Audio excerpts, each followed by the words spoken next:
My first job. Okay, so in my last video, there was a deleted scene joking about how I was too young to enter the work economy and why I should start a YouTube channel, and I removed it because it's not really true. Okay, so for those who don't know, I used to work at this little place called Little Caesars. People pleasers. Don't know if you've ever been there, but it was basically this little restaurant on an Indian reservation here in Nevada. Oh yeah, I live in Nevada, by the way, even though I mentioned I lived in Utah in the last video, just thought I would put that out there. But anyway, this People Pleasers franchise was in our small town that we live in, and was the only place I would hire 15-year-olds. So, with my dad being annoyed about how much time I was spending doom scrolling that summer, asked me about getting a job, and I was like, alright. So after I filled out the application, I turned it into the restaurant and waited a few days, and then we got it. The phone call. I got the job, and I would start working the next day. So after getting a haircut and all that, I went to the restaurant, and this guy, Miguel, greeted me, and we actually became pretty close friends, and he supposedly watches my videos too, so shout out to you, Miguel. He put me in front of this 90s looking computer and said he would put a training video up, and then never did. I'm pretty sure he couldn't find the video on the file explorer or something, so after like 5 minutes, he just gave up and put me in charge of the pepperonis. Now, you gotta remember the type of people that would work at a people pleaser's establishment. Older people. There was this lady who, I'll call Rosita, was always on the pepperoni station and was really strict on how many pepperonis you could put on a pizza. Look, I put 40, okay? There was this older guy, Manuel, who was apparently retired but quote-unquote liked working, so that's why he was there. I think that was a lie.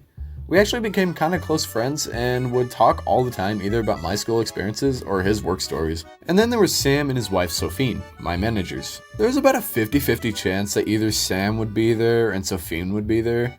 So yeah, I'm gonna be honest, Sam was like the chill dad of the place. The dude literally gave me a free pizza after my first day ended, which I thought was like so cool. Shout out to you, Sam. And Sophine, she was alright, very strict on whether you clean the place right. She was like a germaphobe. So if you were working the night shift, you'd be cooked. I should mention that the place worked in a strange way. I mean, for fast food, it kind of makes sense, I guess, but if you were working any other job, it would be like very weird.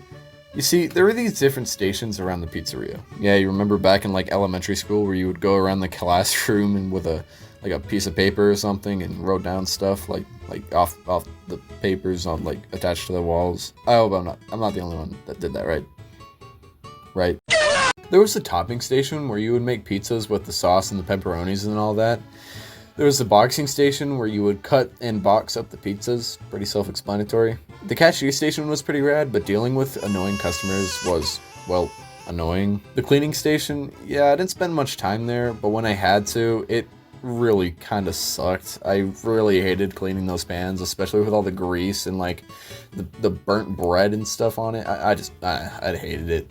The sauce bucket station, I spent most of my time there, and my personal favorite, the breadstick station. It's just the smell of the butter you spread across the breadsticks is so good.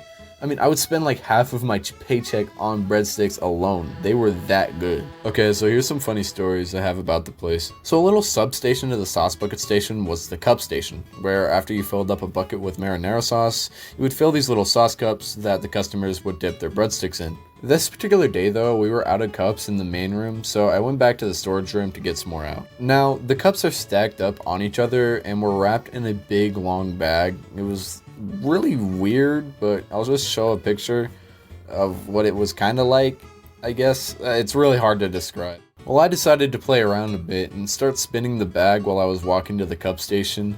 And I guess they make these bags really thin because after like only 2 spins, the bag ripped and all the cups went out into the floor. Yeah, please don't ask me why I did that, but I did. Anyway, I cleaned up all the cups, threw them out, and grabbed another bag. The crazy part is though, nobody saw me do it because the only other person I was working with was Manuel, and he was busy at the pepperoni station, so I think I got pretty lucky there. Another story was when I was up at the cashier station and started taking people's orders. Now at this point, I had quite a bit of experience with the cashier station, but nothing would prepare me for what was about to happen. My uncle, Roy, walked in. Now, keep in mind, we live in a relatively small town, but not so small to the point where you, like, know everyone, so it was kind of like a mini city. I don't know. Anyway, this was a little surprising anyway, so as soon as he noticed me, his inner jokester kicked in and ordered, like, 15 pizzas all Supreme. Now, at the time, the Supreme was not only the hardest, but it was also the longest pizza to make because it had like a lot of toppings and you have to put it through the oven twice. So the entire restaurant had to pause so that all the employees would scramble to make these pizzas, and I felt a little bad for holding up the restaurant for like 10 minutes because it was kind of my fault that happened. But I think that's a story for another time. Also, who orders like 15 pizzas? Even for a joke. Okay, last story. So it was like my second week working there, right? And I hadn't experienced a Friday yet. Now, for those who don't know, Fridays are notorious for being the busiest days of the week for pizza places, especially for cheap pizza like people pleasers. So everyone was working like really quickly and fast. I was on pepperoni shift because that was the only station I was good at the time, and Rosita next to me was making pizzas at like 50 miles per hour, so I was getting pretty stressed. Then someone came in and ordered like 2 stuffed crust supreme pizzas, which meant putting all the toppings on and stuffing the crust with cheese, which wasn't fun. Now, like I said, I was only like my second week there, and I didn't know how to stuff the crust and expected Rosita to do it real quick. But she was busy staying on top of the sauce station to worry about me, so I knew I was cooked. That's when I looked up at these little menus that tell you how to make a pizza, and stuffed crust was on there. It was my lucky day. Or at least, I thought it was, because these images were like from 2006, so I couldn't read it at all because it was like too dirty.